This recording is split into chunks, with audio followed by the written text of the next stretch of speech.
மைசூர் ராஜ்ஜியத்தின் ஆட்சியாளராக இருந்த திப்பு சுல்தான் அவர்களின் சரித்திரத்தை இன்றைய சான்றோர் சரித்திர நிகழ்ச்சியில் தெரிந்து கொள்வதில் மிக்க மகிழ்ச்சி அடைகின்றோம். ஆங்கிலேயர்களின் கிழக்கிந்திய கம்பெனியை தீவிரமாக எதிர்த்ததற்காகவும் அவரது வீரத்திற்காகவும் மைசூரின் புலி என்று அழைக்கப்பட்டார். திப்பு சுல்தான் அவர்களது தந்தை ஹைதர் அலியின் மறைவுக்கு பிறகு 1782 மைசூரின் அரியணை ஏறினார். போர்க்களத்தில் ஏவுகணைகளை முதன்முதலில் பயன்படுத்திய முன்னோடிகளில் ஒருவராக கருதப்படுகிறார். புதிய நாணய முறையை அறிமுகப்படுத்தியவர் திப்பு சுல்தான் அவர்கள் மற்றும் மைசூரில் பட்டுத் தொழிலை ஊக்குவித்தார். கன்னடம், பாரசீகம், அரபி மற்றும் உருது உள்ளிட்ட பல மொழிகளில் புலமை பெற்றிருந்தார்.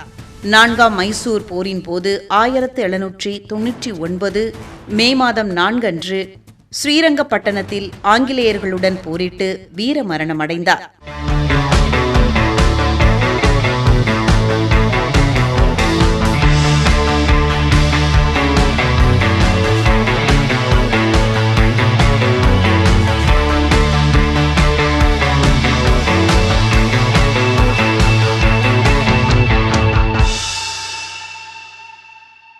சங்கீத மும்மூர்த்திகளில் ஒருவரான தியாகராஜ சுவாமிகள் சாதனை சரித்திரத்தை இன்றைய சான்றோர் சரித்திரம் நிகழ்ச்சியில் பெருமையுடன் நினைவு கூர்வோம். இவர் தியாக பிரம்மம் என்று போற்றப்படுபவர், புகழப்பட்டவர். தென்னிந்திய இசைக்கு அளப்பரிய சேவைகள் ஆற்றிய இவர் ஒரு சிறந்த இசை ஞானியாக விளங்கியவர்.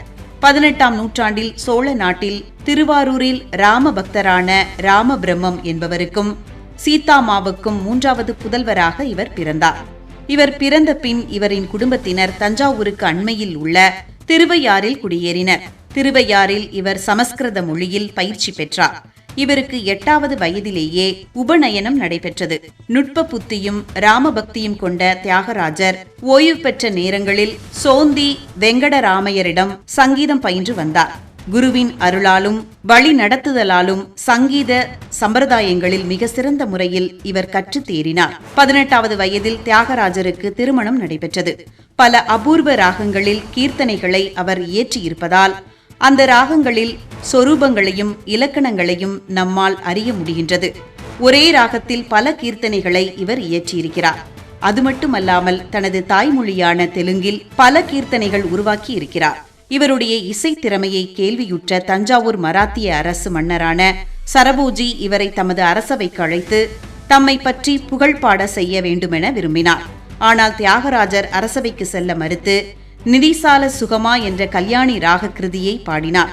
ராம பக்தியிலேயே அவர் தம் மனதை செலுத்தி வந்தமையால் மனிதர்களை துதி செய்து பொருள் சம்பாதிக்க அவர் ஆசைப்படவில்லை.